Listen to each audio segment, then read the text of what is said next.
ason e kai pi man puni non li ka ching hon pre bo ma son dalu alang ka har nu ason nang sing vi chi nam ne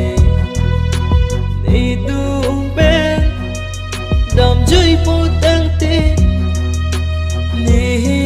ben thang lam ma ve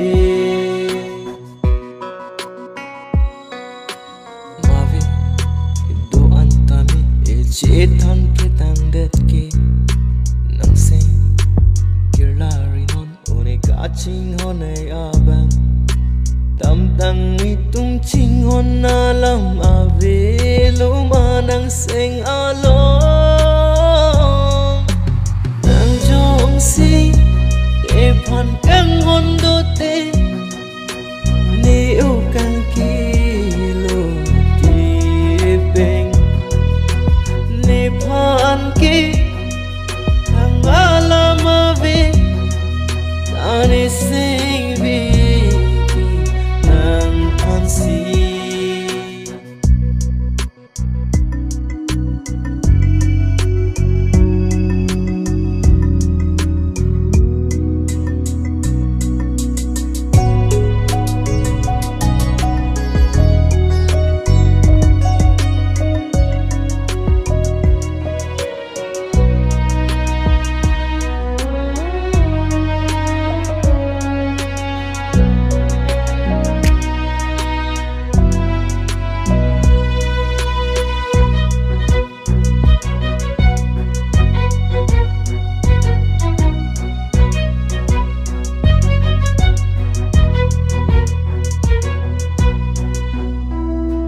jong he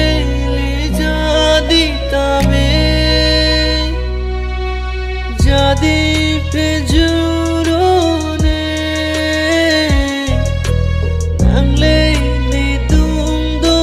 son te wang ni sing sam ji ne nang jong si ne phan kang hon do te ni u kang ki